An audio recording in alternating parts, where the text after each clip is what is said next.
வணக்கம். த roosters crime time சீரீஸில் மீண்டும் ஒரு முறை நான் உங்களை வரவேற்கிறேன். தர்மஸ்தலா, இங்கிருந்து கண்டெடுக்கப்பட்ட நூற்றுக்கணக்கான எலும்புக்கூடுகள், இங்க காணாமல் போன ஏராளமான பெண்கள், இங்க இதுவரை அன்சால்வ் செய்யப்படாத ஏராளமான கேசஸ்கள், இதே போலீஸ் ஸ்டேஷன்ல இருக்கக்கூடிய 300க்கும் மேற்பட்ட ஃபைல்ஸ்கள் எப்படி காணாமல் போனது, எப்படி அதை அளித்தார்கள் என்கிற ஏராளமான விஷயங்களை ஒவ்வொரு நாளும் உங்களிடம் நாங்க கொண்டு வந்து சேர்க்கக்கூடிய வேலையை பார்த்து எந்த விதமான ப்ரொபகாண்டாவும் இல்லாம தர்மஸ்தலாவை பற்றியோ அல்ல யார் மீது சந்தேகம் இல்லையோ அவர்கள் மீது ஒரு அவதூறு பரப்பும்படி எந்த விதமான செய்தியையும் நாங்க கொண்டு வந்து சேர்க்க அனைத்துமே போலீஸ் ரெக்கார்ட்ல இருந்தது. அனைத்துமே எஸ்ஐடி வெளிவிட்ட அந்த இன்ஃபர்மேஷன். ஒவ்வொரு விஷயத்தையும் நீங்க பார்த்தீர்கள்னா அங்க சுற்றி இருக்கக்கூடிய மக்கள் பேசியது, போலீஸ் ரெக்கார்ட்ல இருந்த விஷயங்கள், அங்க ஏற்கனவே போலீஸ் ஸ்டேஷன்ல ரெஜிஸ்டர் ஆன கேசஸ்கள் அனைத்துமே உங்களிடம் கொண்டு வந்து சேர்க்கக்கூடிய வேலையை தைரியமாக பார்த்தோம். ஆனால் ஒரு சில நபர்கள், அனைத்துமே கோதி மீடியா என்று நம்பக்கூடிய நபர்கள், இவர்களுக்கு ரொட்டி துண்டு போடும்படி பணத்தை போட்டால் பாலாட்டி கொண்டு வந்து விடுவார். இவர்களை மிரட்டினால் பயந்து போவார். ஆள் பலத்தை வைத்து, பண பலத்தை வைத்து, அதிகார பலத்தை வைத்து இவர்களை அடக்கிவிடலாம் என்று நம்பக்கூடிய அனைத்து நபர்களுமே ஃபெயில் ஆகிவிட்டார். எங்களுடைய இன்வெஸ்டிகேஷன் இன்னைக்கு இந்த நிமிடம் வரை நிற்கவில்லை. உங்களிடம் அதை பற்றி நாங்க பேசவில்லை என்றால் கூட தர்மஸ்தலா கேஸில் எல்லாம் நடக்கிறதோ அனைத்தையுமே நாங்க ஃபாலோ செய்து கொண்டிருக்கோம். சிவானி காவாவாக இருக்கட்டும், பூஜாவாக இருக்கட்டும், சகாய் ராஜாக இருக்கட்டும், the News Minute, India Today group, Federal, Al Jazeera, the Rooster News, the Roots Tamil, tribe, the BBC, அனைத்து நபர்களுமே இதை கவர் செய்தார்கள். ஒட்டுமொத்த இந்தியா மட்டுமல்ல உலகமே இந்த ஸ்டோரியை கவர் செய்யும். இப்போ இவர்களிடம் இருக்கக்கூடிய அந்த பயம், இது போன்ற நபர்களை அடக்கவில்லை என்றால் இன்னைக்கோ நாளைக்கோ ஏதோ ஒரு நாள் இங்க நடந்த உண்மைகள் வெளிவந்துவிடும். அதனால் இவர்களை மிரட்டும். அதற்காக இவர்கள் எடுத்த ஆயுதம் என்ன? இந்த கம்ப்ளைண்ட். இது போன்ற ஒரு காகிதத்தை எங்களை மிரட்டி விடலாம். ரொட்டி துண்டிற்கோ அல்ல உங்களுடைய மிரட்டலுக்கோ பயப்படக்கூடிய அடங்கக்கூடிய நபர்கள் நாங்க அல்ல என்கிற அந்த விஷயத்தை மிக தைரியமாக மிக தெளிவாக நாங்க எடுத்து வைக்கிறோம். நான் போட்ட ஒவ்வொரு ஸ்டோரியையும் என்னால் ஆதாரபூர்வமாக நிரூபிக்க முடியும். நான் கொடுத்த ஒவ்வொரு இன்ஃபர்மேஷனையும் நீங்க சேலஞ்ச் செய்து போட்டிருக்கு போகலாம். இந்த கம்ப்ளைண்டில் எங்களுடைய சேனல் பேர் எழுதியிருக்கிறார்கள், ஆனால் உரிமையாளர் ஃபவுண்டர் யார் என்று அவர்களுக்கு தெரியவில்லை. த ரூஸ்டர் நியூஸ் உடைய ஒன் ஆஃப் த கோ-ஃபவுண்டர் நான், ராகுல். என் வாயிலிருந்து தான் அந்த அனைத்து இன்ஃபர்மேஷனுமே நீங்க கேட்டீர்கள். அந்த அளவில் எங்களிடம் ஆதாரங்கள் இருக்கிறது. ஆனால் இந்த கம்ப்ளைண்டை பற்றியும் இன்னைக்கு நாங்க பேச அவசியம் இருக்கிறது. ஏன்னா இந்த நாட்டுக்கக்கூடிய பத்திரிகைகளை எந்த அளவில் அடக்குமுறையை வைத்து இவர்கள் அடக்க பார்க்கிறார்கள் அதை நீங்க புரிந்து கொள்ள. இந்த கம்ப்ளைண்டை கொடுத்த நபர் Surendra Prabhu, son of Raghavendra Prabhu, near Vasantha Mahal, Dharmasthalam. இந்த நபரை பற்றி விசாரிக்கும் போது இந்த நபர் ஒரு பிசினஸ் மேன் மற்றும் தர்மஸ்தலாவில் ஒரு பக்தர் என்று அழைக்கிறார். பக்தர் யாருடைய பக்தர் அதை நீங்க புரிந்து கொள்ளலாம் இந்த கம்ப்ளைண்டை பார்த்து. இந்த கம்ப்ளைண்டில் இவர் எழுதிய விஷயம், யூடியூப்ல இருக்கக்கூடிய ஒரு சில நபர்கள், ஒரு சில வெஸ்டர்ன் இன்ட்ரெஸ்டை வைத்திருக்கக்கூடிய நியூஸ் சேனல்கள், பத்திரிகைகள், ஹிந்தி, இங்கிலீஷ், மலையாளம், தெலுங்கு, தமிழ் அனைத்து மொழியிலுமே இருக்கக்கூடிய ஒரு சில நபர்கள் பணத்திற்கு ஆசைப்பட்டு பணம் வாங்கி கொண்டு தர்மஸ்தலா தர்மாதிகாரி வீரேந்திர ஹேக்டே அவர்களை அவமானப்படுத்துவதற்காக, அவதூறு பரப்புவதற்காக இது போன்ற வீடியோக்களை போட்டு வந்தார்கள். இவர்கள் மீது நடவடிக்கை எடுக்கப்பட வேண்டும். இவர்கள் மீது இன்கம் டாக்ஸ் நடவடிக்கை எடுக்கப்பட வேண்டும். என்போர்ஸ்மெண்ட் டைரக்டரேட்டுடைய நடவடிக்கை எடுக்கப்பட வேண்டும். எங்கிருந்து இவர்களுக்கு ஃபண்டிங் வந்தது, எங்கிருந்து இவர்களுக்கு பணம் வந்தது, அனைத்தையுமே நீங்க விசாரிக்க வேண்டும். அதற்காக இந்த கம்ப்ளைண்டை எழுது. இந்த கம்ப்ளைண்ட் ஒரு டிபார்ட்மெண்ட், 2 டிபார்ட்மெண்ட் அல்ல, 4 டிபார்ட்மெண்ட்களுக்கு எழுதியிருக்கிறார். எஸ்ஐடிக்கு எழுதியிருக்கிறார்கள். இந்த ஒட்டுமொத்த கேஸை இன்வெஸ்டிகேட் செய்த அந்த ஏஜென்சி, ஸ்பெஷல் இன்வெஸ்டிகேட்டிவ் டீம் இருக்கு இந்த கம்ப்ளைண்ட் கொடுக்கப்பட்டது. Income tax central range officer, அவருக்கு இந்த கம்ப்ளைண்டை கொடுத்திருக்கிறார்கள் income tax department. Director of enforcement டைரக்டரேட்டுக்கும் இந்த கம்ப்ளைண்ட் போயிருக்கு. மணி லாண்டரிங்கான அந்த ஆங்கிலும் எங்களை விசாரிக்க வேண்டும். Superintendent of police Dakshina Karnataka அவர்களுக்கும் இந்த கம்ப்ளைண்டை இவர்கள் கொடுத்திருக்கிறார்கள். அதாவது கம்ப்ளைண்டுடைய தலைப்பை கேளுங்கள். Complaint regarding suspected illegal funding எங்களுடைய சேனலுக்கு வருவதாக, கிரிமினல் கான்ஸ்பிரசி தியோரியை நாங்க பரப்பியதற்காக, narrative terrorism targeting Shri Shreshta Dharmasthala, terrorism targeting narrative, ஒரு தீவிரவாத செயல் போன்று நாங்க நடந்து கொண்டோம். தர்மாதிகாரி டாக்டர் டி வீரேந்திர ஹேக்டே அவர்களை கொச்சைப்படுத்துவதற்காக இந்த செய்தி எல்லாம் நாங்க கொண்டு அங்க கண்டெடுக்கப்பட்ட 100க்கும் மேற்பட்ட எலும்புக்கூடுகள் கிடைத்ததா இல்லையா? அவர் கூறியது 300 400 எல்லாம் சொன்னாரு, கிடைக்கல, அதை விட்டுருங்க. சைட் நம்பர் 1ல இருந்து சைட் நம்பர் 15 வரை ஒவ்வொரு நாளும் அங்கிருந்து கண்டெடுக்கப்படக்கூடிய ஒவ்வொரு விஷயத்தையும் இங்க கிடைச்சது, இன்னைக்கு கிடைக்கவில்லை. சைட் நம்பர் 6ல கிடைச்சிச்சு, சைட் நம்பர் 11A கிடைச்சது. அனைத்தையுமே கிடைச்ச இடத்துல அங்க இருந்த இன்ஃபர்மேஷனை நாங்க உங்களிடம் கொண்டு வந்து சேர்க்கக்கூடிய வேலையை பார்த்தோம். எஸ்ஐடியுடைய ரிப்போர்ட் தான் இது. தர்மஸ்தலாவில் இருக்கக்கூடிய மண் ஒரு டாக்ஸிக் மண். அந்த மண்ணில் இருக்கக்கூடிய ஒரு சில டாக்ஸிக் ஏஜென்ட்ஸ் அங்க எந்த விதமான பொருளையும் நீண்ட நாட்களுக்கு இருக்க விடாது, அதை அழித்து விடும். அப்போ முழுமையாக ஒரு விஷயத்தை நீங்க புதைத்து வைத்தீர்கள்னா அது ஒரு சில காலத்திற்கு பின்பு தானாகவே அழியக்கூடிய தன்மை கொண்ட மண். இது எஸ்ஐடியுடைய ஃபாரன்சிக் ரிப்போர்ட் அதில் குறிப்பிட்டிருக்கிறது. இன்னொரு ரைட் டு இன்ஃபர்மேஷன் போடப்பட்ட தகவல் அறியும் சட்டத்திற்கு கீழ் 20-30 ஆண்டுகளாக அங்க கண்டெடுக்கப்பட்ட அன்ஐடென்டிஃபைட் பாடிஸ், அங்க இருக்கக்கூடிய கேசஸ், அந்த இடத்தில் அந்த போலீஸ் ஸ்டேஷனில் ரெக்கார்ட் செய்யப்பட்ட கேசஸ்கள் எங்கே? வருடம் 2000 2015 ஆண்டுக்குள் கிட்டத்தட்ட 300க்கும் மேற்பட்ட அந்த கேஸ் ஃபைல்ஸ்களை டெஸ்ட்ராய் செய்து விட்டார்களா from 2000 to 2015. இந்த 15 வருடங்களில் 300க்கும் மேற்பட்ட கேஸ் ஃபைல்ஸ் எதற்காக டெஸ்ட்ராய் செய்தீர்கள்? அதற்கான காரணம் என்ன? எங்க இருந்து அந்த அழுத்தம் வந்தது? இது போன்ற கேள்விகளை தானே நாங்க கேட்டோம். என்னுடைய கடைசி வீடியோவில் நீங்க பார்த்தீர்கள், நான் சந்தேகப்பட்டபடி இந்த கேஸை இவர்கள் அடக்கி விடுவார்கள், அழித்து விடுவார்கள். 30 ஆண்டுகளாக எந்த செய்தியை, எந்த மர்மத்தை அதிகாரத்தில் இருக்கக்கூடிய நபர்கள் அடக்கி வைத்திருந்தார்களோ அதை சாதாரணமாக விடமாட்டார்கள். சாதாரணமாக இந்த உண்மை வெளிவராது என்று அன்னைக்கு நான் பேசினேன். அந்த வீடியோவிற்கான லிங்கை நான் கீழே போட்டு விடுவேன். அதுல டீட்டெயில்டாக இந்த விஷயத்தை பற்றி மிக தெளிவாக பேசியிருக்கிறேன். அதை போய் தயவு செய்து பாருங்கள், உங்களுக்கு புரிய வரும் எந்த அளவில் இந்த கேஸை அவர்கள் டைல்யூட் செய்தார்கள். இப்போ இந்த வழக்கில் நீங்க பார்த்தீர்கள்னா கன்னட மீடியாவில் இருக்கக்கூடிய ஒரு சில நியூஸ் சேனல்கள், ஆதித்ய கரியன் நியூஸ், தூதா, டிடாக், ஈதினா, இது போன்ற ஒரு 17 நியூஸ் சேனல்களுடைய பெயர் போட்டிருக்கிறது. அவர்களுடைய ஓனர்ஸ்களுடைய பேரும் இருக்கிறது. இதே போன்று நீங்க பார்த்தீர்கள்னா அடுத்த பக்கத்தில் இந்த ஃபைலோட ரிப்போர்ட் உங்களுக்கு பார்க்கறதுக்கு தான் இங்க வச்சிருக்கேன், நீங்களும் படிச்சு பார்க்கலாம். ஆங்கிலத்தில் இருக்கக்கூடிய த நியூஸ் மினிட் மிகவும் தெளிவாக கிரவுண்டில் இறங்கி பூஜா மற்றும் சிவானி காவா செய்த ஒவ்வொரு ரிப்போர்ட்டையும் நீங்க எடுத்து பார்த்தீர்கள். எந்த விதமான மேனிபுலேஷனும் இல்லாமல், எந்த விதமான தவறான தகவலும் இல்லாமல் நேரடியாக அங்க நடந்த சம்பவத்தை 2 நிமிஷம் வீடியோவாக கூட இருக்கலாம், நைட்டு 11 மணிக்காகவும் இருக்கலாம்.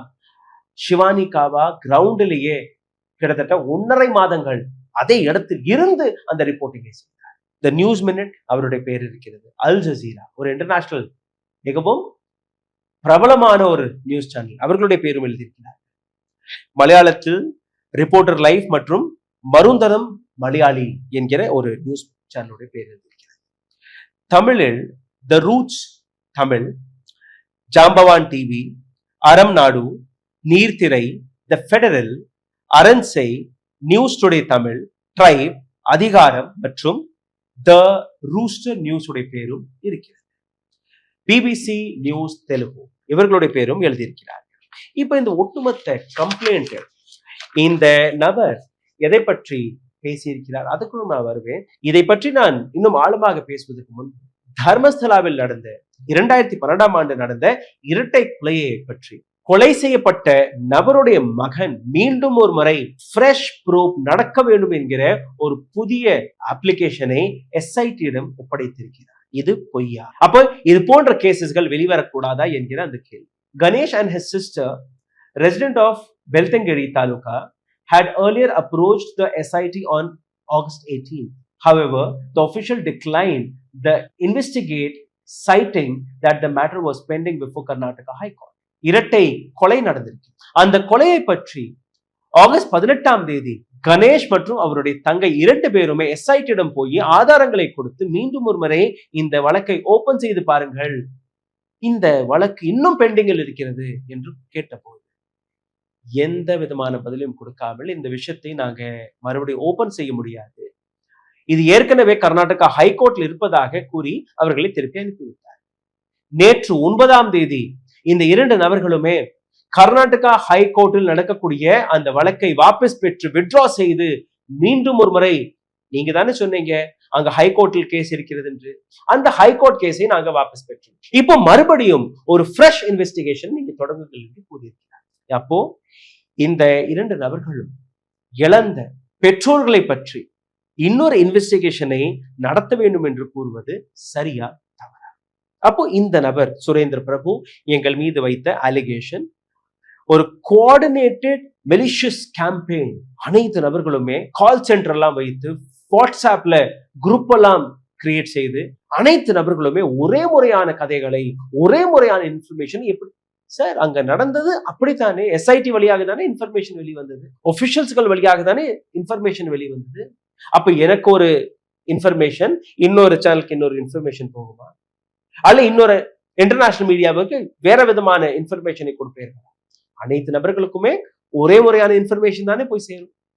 அப்போ அனைத்து நபர்களுக்கும் எப்படி வெவ்வேறு கதைகள் போய் சேரும் எனக்கு புரியவில்லை. சரி, இந்த நபர் எங்கள் மீது எடுத்து வைத்த அந்த allegation money laundering, illegal funding மற்றும் கிரிமினல் கான்ஸ்பிரசி. மணி லாண்டரிங், எங்களுடைய அக்கௌண்ட் ரொம்ப ஓப்பனா இருக்கும், எப்ப வேணாலும் நீங்க வரலாம், இடியை கூட்டிட்டு வரலாம், இன்கம் டாக்ஸை கூட்டிட்டு வரலாம். வந்தீங்கன்னா உங்க அக்கௌண்ட்ல இருந்து கொஞ்சம் போட்டுட்டு தான் போவீங்க. Because R account is always in minus. We don't work for money, sir. We don't have any agenda. We don't work for right finger or left finger. We work for the truth of this country. இந்த நாட்டின் உண்மையை காப்பாற்றுவதற்காக நாங்க வேலையை பார்க்கிறோம்.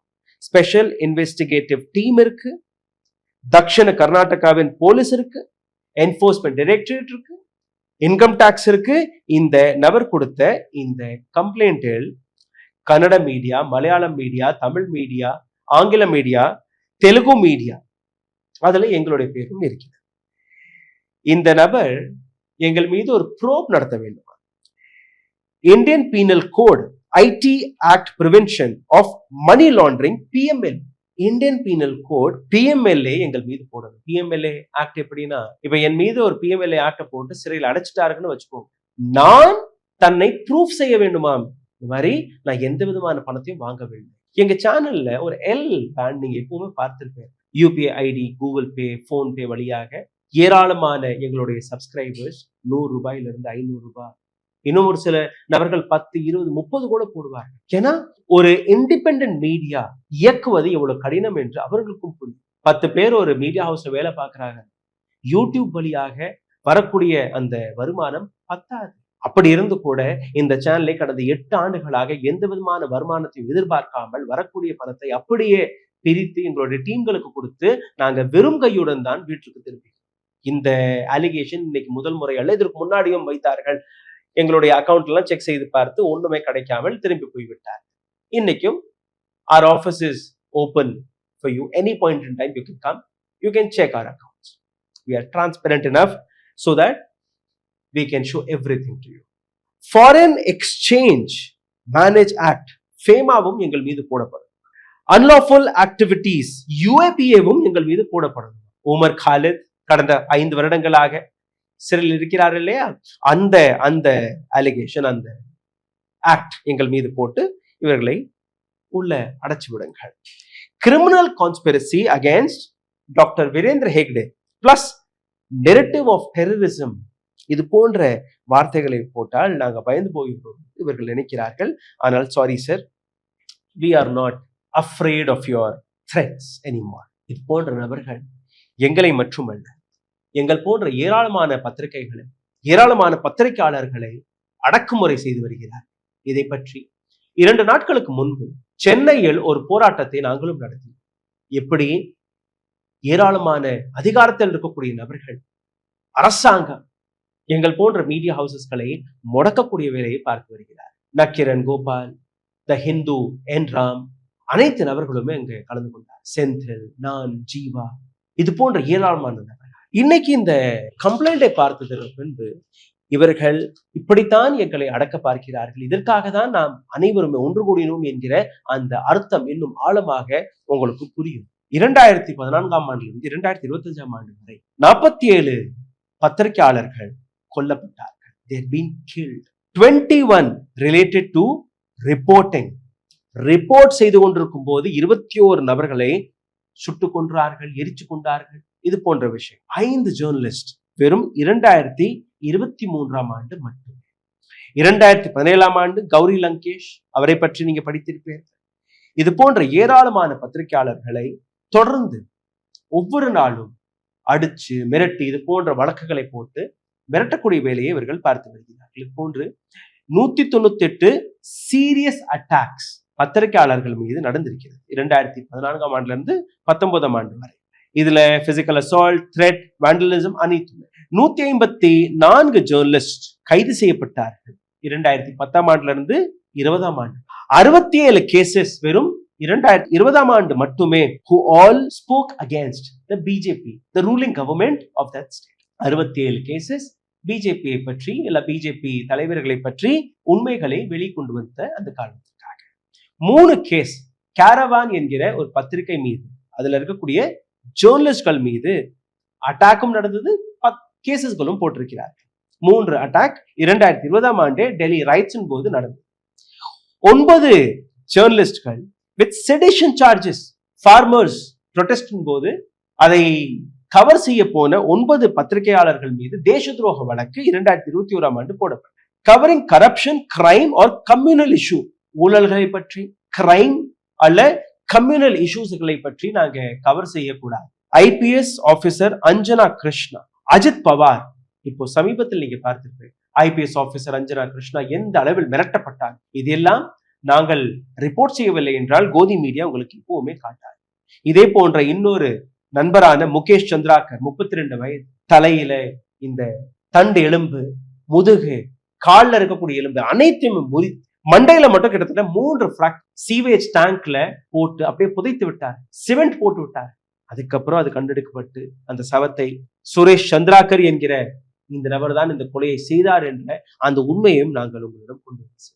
Umar Khalid, ஷர்ஜி இமாம், குல்ஃபிகா ஃபாத்திமா, முகமது ஷலீம் கான் போன்ற எத்தனையோ ஏராளமான ஆக்டிவிஸ்ட்கள் எங்கள் மீது கூறக்கூடிய இந்த யுஏபிஏ சட்டத்தை அவர்கள் மீதும் போட்டார். 5 வருடங்கள் ஆகிவிட்டது. இன்னைக்கும் அவர்கள் சிறையில் தான் இருக்கிறார்கள். 53 மரணங்கள் ரயட்ஸின் போது நடந்தது, டெல்லி ரயட்ஸின் போது. அதை கவர் செய்ய போன ஏராளமான பத்திரிகையாளர்கள் அவர்கள் மீது. காரணம், அமித் மால்வியா என்கிற ஒரு நபர், பிஜேபியின் ஃபேக் ஃபேக்டரியுடைய தலைவர், அவர் உமர் காலித், ஷர்ஜல் இமாம், இது போன்ற நபர்களை பற்றி தன்னுடைய ட்விட்டர் பக்கத்தில் போட்டு விட்டாராம்.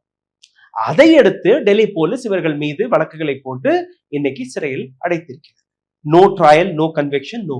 இன்னைக்கு நேபாளில் நடக்கிறது. சுப்ரீம் கோர்ட்டின் சீஃப் ஜஸ்டிஸ் ஆஃப் இந்தியா, திருந்திக் கொள்ளுங்கள், நேபாளில் என்ன நடக்கிறதோ, ஸ்ரீலங்காவில் என்ன நடக்கிறதோ, பங்களாதேஷில் என்ன நடக்கிறதோ, இதே போன்று இந்திய இளைஞர்களை, இந்திய மக்களை அடக்க பார்த்தீர்கள்னா இங்கேயும் நடக்கும் என்கிற அந்த விஷயத்தை நேற்று சுப்ரீம் கோர்ட்டின் chief justice of India Gavai அவர்கள் கூறியிருக்கிறார். அதை பற்றி ஒரு தனியாக வீடியோவை நான் போட இருக்கிறேன். பட் இன்னைக்கு குர்மீத் ராம் ரஹீம், சச்சா டேரா சச்சா சௌதா என்கிற ஒரு அமைப்பு, godman, rapist and murderer, convicted, இந்த நபருக்கு பெயில் கிடைக்கும்.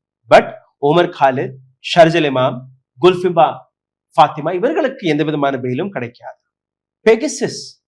பெகசஸ் என்கிற ஒரு சாஃப்ட்வேரை வைத்து இந்தியாவில் இருக்கக்கூடிய 300க்கும் மேற்பட்ட பத்திரிகையாளர்கள், ஆக்டிவிஸ்ட்கள், பிசினஸ்மேன், பாலிட்டிஷியன்ஸ், நீதிபதிகள், அனைத்து நபர்களையுமே உளவு பார்க்கக்கூடிய வேலையை பார்த்தார்கள். யார் பார்த்தது? மோதியன் ஷா என்கிற இந்த 2 நபர்கள் தன்னுடைய கட்சியில் இருக்கக்கூடிய நபர்களையும் உளவு பார்த்தார்கள். அப்போ எந்த அளவில் அடக்குமுறை தலை தூக்கி நிற்கிறது என்று நீங்க பார்க்க. UAPA on journalists, activists and opposition leader. இந்த நபருக்கு எங்க இருந்து இந்த தைரியம் வந்தது? எப்படி இந்த நபர் PMLA ஆக்டை போடுங்கள், UAPA போடுங்கள், இது போன்ற அரசியல்வாதிகள், பிஜேபி, முக்கியமாக மோதியன் ஷா அண்ட் டீம், இது போன்ற வழக்குகளை அப்பாவிகள் மீது போட்டு, ஆக்டிவிஸ்ட்கள் மீது போட்டு, பத்திரிகையாளர்கள் மீது போட்டு ஒரு பிரசிடென்சியை செட் செய்து விட்டார்கள். யார் வேணாலும் இது போன்ற கம்ப்ளைண்ட் கொடுப்பார்கள், இது போன்ற வழக்கு உங்கள் மீது பாயும். அப்போ பயந்து இது போன்ற ரிப்போர்ட்டிங் எல்லாம் நீங்க செய்யக்கூடாது. Enforcement directorate ED charges on opposition leaders. 98% opposition லீடர்கள் மீது இந்த வழக்குகள் போடும். TMC மீது, காங்கிரஸ் மீது, மற்ற கட்சிகள் மீது இந்த வழக்குகள் போட்டது எத்தனை பேரை நீங்க சிறையில் அடைத்திருக்கிறீர்கள்? எந்த விதமான கணக்கும் கிடையாது. பயந்து போய் பிஜேபியில் சேர்ந்துட்டீர்கள்னா உங்கள் மீது போடப்பட்ட அனைத்து வழக்குமே 0. ராகுல் காந்தி, சோனியா காந்தி, அபிஷேக் பானர்ஜி, அரவிந்த் கெஜ்ரிவால், ஃபாரூக் அப்துல்லா போன்ற 56 ஆப்போசிஷன் லீடர்கள் மீது இந்த வழக்குகள் பாய்ந்தது. இந்தியா ஒரு காலகட்டத்தில் பத்திரிகை துறையில், பத்திரிகை சுதந்திரத்தில் எங்க இருந்தது, இன்னைக்கு 159வது இடத்திற்கு, இன்னும் சொல்ல போனால் 161வது இடத்திற்கு தள்ளப்பட்டிருக்கிறது. Raid on BBC news clicks அதற்கான ஒரு மிகப்பெரிய உதாரணம். இப்போ ஏராளமான விஷயங்களை நீங்க ஒவ்வொரு நாளும் பார்த்து, கும்பமேளாவில் நடந்த அந்த ஸ்டாம்பேட், டெல்லி ரயில்வே ஸ்டேஷன்ல நடந்த ஸ்டாம்பேட், இந்த அனைத்தையுமே மறைக்கக்கூடிய வேலையை கோதி மீடியா பார்க்கிறது. எங்கள் போன்ற நபர்கள் அதை வெளிச்சம் போட்டு காட்டக்கூடிய வேலையை பார்க்கிறார்கள். அதே போன்றுதான் தர்மஸ்தலாவில் என்னெல்லாம் நடக்கிறதோ எந்த கோதி மீடியாவும் அதை பற்றி பேசவில்லை. எங்கள் போன்ற பத்திரிகையாளர்கள், இண்டிபெண்டன்ட் மீடியா ஹவுசஸ்கள் தான் அதை தைரியமாக எடுத்து காட்டக்கூடிய வேலையை பார்த்து வந்தோம். இப்போ எங்களுக்கு முன்னாடி இந்த கிளிகிழப்பையை காட்டி பயப்பட சொல்லுகிறார். நீங்க சொல்லுங்க, இப்போ இந்த கம்ப்ளைண்டை வைத்து நாங்க பயப்படுவோமா, இல்ல உங்கள் போன்ற வியூவர்ஸ்களை வைத்து அந்த தைரியத்தை வைத்து இந்த விஷயத்தில் இன்னும் ஆழமாக நாங்க குதிக்க வேண்டும்? நாங்க நிச்சயமாக அந்த வேலையை பார்ப்போம். உண்மை வெளிவராத வரை நாங்க அமைதியாக இருக்க மாட்டோம். Mister Surendra Prabhu should understand these kind of threats will not work anymore. இந்த வீடியோ உங்களுக்கு பிடித்திருந்தால் இதை பகிருங்கள். உங்களுடைய கருத்துக்களை கீழே கமெண்ட் பாக்ஸில் எழுதி எங்களை சப்போர்ட் செய்ய நினைக்கக்கூடிய நபர்கள் தயவு செய்து இந்த முறை பண்ணுங்க. Enforcement directorate, income tax, let them know that people of this nation, இந்த நாட்டில் இருக்கக்கூடிய மக்கள் எங்கள் போன்ற சின்ன சின்ன சேனல்களுக்கு அவர்கள் சின்ன சின்ன தொகையை வைத்து ஒவ்வொரு மாதமும் ஒவ்வொரு நாளும் எங்களை ஊக்குவிக்கக்கூடிய வேலையை பார்த்து வருகிறார்கள். வெளிநாட்டு சதியோ இல்ல ஃபாரின் வெளிநாட்டில இருந்து வரக்கூடிய அந்த இல்லீகல் ஃபண்டிங்கோ இந்த சேனலை நடத்துவதில்லை. இந்த சேனலை மக்கள் நேரடியாக நடத்தி வருகிறார்கள். Let them know. Thank you so much. ஊடகம் கார்ப்பரேட் அரசியல்வாதிகளின் கைப்பாவையாக, அடிமைகளாக இருந்தது போதும். இனி சாட்டை எடுத்து சுழற்றும் நேரம் வந்துவிட்டது. ஊடகம் பொதுமக்களாகிய உங்களுக்காக, உங்களாலேயே இயக்கப்பட வேண்டும். ஊடக சுதந்திரத்திற்காக உங்களின் பங்களிப்பை இன்றே அளித்திடுங்கள்.